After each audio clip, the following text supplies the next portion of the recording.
I saw this tweet randomly. This was posted by Secretary of State Blinken. And of course, it could be just a staffer who posted it for him. It doesn't matter, really. So he says that on World Refugee Day, we recognize the courage and resilience of millions of refugees who have been forced to flee persecution. We also celebrate the numerous positive political, social, and economic contributions refugees make in the United States. Lovely. Great. Yeah, I mean, when you read this on paper or on screen, it sounds lovely. It really does. It sounds, nice and giddy. It's very positive, etc., etc. Except I can't help notice that most refugees in the world, where do they come from? Let's look at the bulk of refugees. Where do the majority of refugees come from? 52% of all refugees on Earth come from just 3 countries. Can you guys guess before I reveal them to you in a timely fashion? Just take a guess right now in the comments. Where do you think most refugees, the top 3 countries, where do you think most refugees come from? Take a guess. I'm going to stick around for a second just so I can read them out from the chat. There we go. We've got people saying Syria, Libya, Mexico, Iraq, Syria, Palestine, Spain, Libya, Brazil, Mexico. I don't know why there's a lot of Mexico, but I'm just reading them out. Afghanistan, Syria, Germany, Somalia, Pakistan. Well, the top 3 countries are Syria. I'm telling you now, right? Syria, Ukraine, and Afghanistan. What do these 3 countries have in common? What does Syria, Ukraine, and Afghanistan have in common? Take a guess. Once again, I kindly invite you to take a guess in the comments. What do you think these 3 countries have in common? Why do most refugees come from these 3 countries in particular? You all know the answer, and you know what I'm going to tell you, right? But by the way, just so you see, this is from the UNHCR, right? So the United Nations High Commissioner for Refugees. Look at the screen here. You can see 6.8 million from Syria, 5.7 million from Ukraine, 5.7 million, same figure from Afghanistan. Now, just to read the comments, you guys are saying the reason that most refugees come from here are drugs, U.S. footprint, U.S. imperialism, U.S. war. Yeah, there it is. It's U.S. imperialism. Ukraine, what's happening in Ukraine right now? Completely destabilized by NATO. Remember Victoria Nuland, that leaked phone call from a few years ago where they were doing this coup in Ukraine in 2014, excuse me. They were doing this coup and she said, F the EU. Why am I censoring myself? She said, quote, fuck the EU. Syria. What happened in Syria? Destroyed by the United States, by Israel, by Turkey, by the United Kingdom, by France, by the EU, by Germany, by Qatar. So once again, regime change over there, also trying to do a coup, right? And you had ISIS and Al-Qaeda coming from the war in Iraq next door. So both countries just ruined, and Afghanistan. What happened there? Once again, our good friends in NATO. So everywhere you go, Afghanistan, Syria, and Ukraine, NATO is there. That's what these 3 countries have in common. I don't care who the hell disagrees with me. You are a dumbass and a clown. This is a fact. In these 3 countries, NATO invaded, NATO poured fuel on the fire, NATO conspired, NATO made things worse and aggravated the situation. This is a fact. I don't care how evil Taliban are and Bashar al-Assad is and blah, blah, blah, blah, and Putin. You can whine all day. Doesn't change the fact NATO went there. NATO went there with special forces, with their bases, and they destroyed these countries for decades. Decades. And they will take even longer to get back to where they were. Even longer. That is a fact. NATO destroyed Ukraine, destroyed Iraq, destroyed Afghanistan, destroyed Libya, all of them. This guy does not care one bit about refugees. He was in Obama's administration, just as Biden was, and Victoria Nuland, and all these people when they were starting the war in Syria, starting the war in Libya, right? Bombing Libya with NATO. NATO is going to defend itself in Libya? What the hell is it? What do you mean defensive organization? How can you call it a defensive organization after what they did in Libya? Do you take me for a clown? Don't insult people's intelligence. Everyone knows what NATO is. NATO is a devilish organization. NATO has no reason to exist. We are past 1991. The Warsaw Pact is gone. The Soviet Union is gone. NATO has no reason to exist. If we were in the 1960s, if I were alive back then, maybe I would have a different opinion. But there is no Soviet Union, and I'm not alive in the 1960s. There is no reason for this organization to exist, and this is what they have done. They have destroyed these countries, and they have caused the biggest refugee crisis in history. Look at these figures. Once again, look at these figures. Can you understand how bad this is? 52% of refugees originate from these three countries.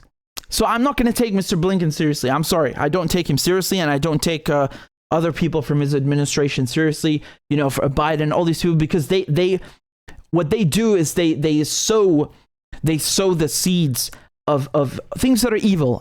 Maybe I'm being too kind and by saying that this guy is, maybe he's just ignorant. I don't know if this is ignorant. He strikes me as somebody who's quite switched on and knows what he's doing.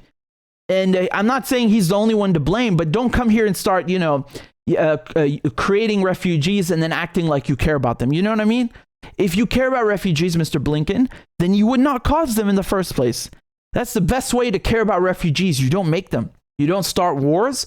You don't go messing in Ukraine. You don't go messing in Libya, messing in Iraq, messing in Syria, creating and compounding the issues there, or starting them in the first place and creating the refugees. That's the best way to care about them. You don't ruin their lives in the first place, okay? And all these boats that are sinking in the Mediterranean and sinking in the English Channel. I mean, the thing of the inhumanity that you have these European countries, like the UK, like France, like Greece. Basically, they make people resort to crossing these bodies of water, whether it's the Mediterranean Sea or it's the Channel, in a rubber dinghy or in a raft. Ukrainians don't have to do that. Ukrainian refugees, they get a right. So they get a visa to go directly to whatever country they're trying to go to and apply as a refugee. They get their status much faster than anyone from Afghanistan or Syria.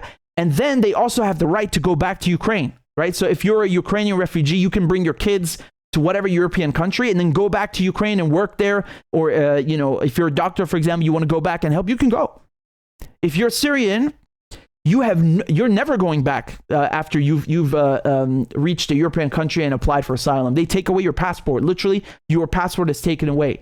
And if you want to go back, you can, but you have to start the process all over again if you want to apply as a refugee, right? And I remember covering this with you guys. You had Afghan families being kicked out of their homes. Wasn't it Afghan families?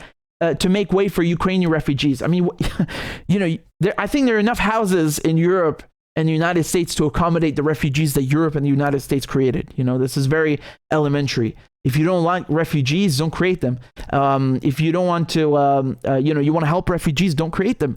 And keep in mind, a lot of these refugees, whether Turkey's taking 4 million or 2 million, was it? My point still stands.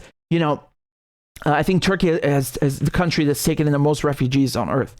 And, okay, thank you, Turkey, but Turkey's a country that created those refugees, right? They tried to get rid of Assad and they made things worse, and they were buying oil from ISIS and letting all these jihadist fighters come from wherever the hell and pass through Turkey into Syria. So Turkey bears responsibility for that. They've taken all these refugees. That's a workforce.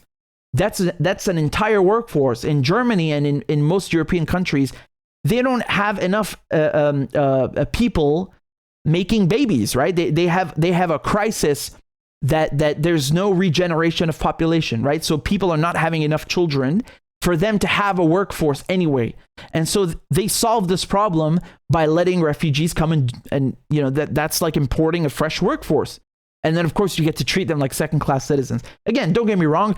Thank you, Germany and all these countries that have taken in refugees, but it would have been better not to create them in the first place. Canada's the same thing. Canada's a country that has profited from the war in Yemen, selling weapons there, to Saudi Arabia. Canada's a country that has put sanctions on Syria, that has made the situation worse in Syria. And then Canada get to import Syrian refugees who have degrees or don't have degrees. I really don't care, because at the end of the day, you're a human being, whether you're working as a plumber or a teacher, or, you're making burgers, or you're teaching law or studying law. I really don't care. You're contributing to their economy.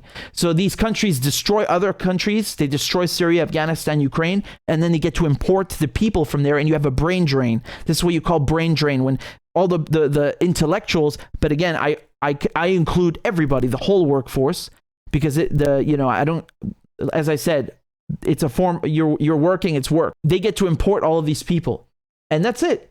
Just going back to what Blinken said, don't create the refugees in the first place, period. Here was my response to Blinken. I basically said exactly what I just told you guys. By the way, the thing with Turkey is that Turkey, which is a NATO country, they weren't only causing the civilian population to flee because of their support for this terrorism, where they're allowing all these foreign fighters in, and every European security agency, every intelligence agency, they know exactly what is happening. They know exactly who is going to fight in Syria. They know exactly where they're passing through, and they let this happen. Right? Like they will let terrorists go and destabilize Syria who are in Al-Qaeda or in other groups that are like this, or in ISIS, but they will harass journalists. Right? They'll stop journalists. I mean, can you believe this stuff? Can you believe this kind of policy? This is not just Britain, but, many European countries. Anyway, I just want to say about Turkey, which is a NATO country, they were not only making people flee and taking in refugees as a workforce, but the factories themselves, they were looting. You understand what I say you understand what I mean when I say looting? In war, looting is supposed to be forbidden anyway. You can loot a body, but I'm not talking about bodies. I'm talking about actual industrial equipment, factories. You have entire factories, 1,500 factories looted by Turkey, right? Isn't that the number? That's in Aleppo alone. That's just in Aleppo, which is in North Syria, right? And Aleppo is an ancient city. They would come in, and I'm not saying this is necessarily the Turkish army or the Turkish security forces themselves. They could have somebody doing it for them, right? Who they're paying to do it. It doesn't matter.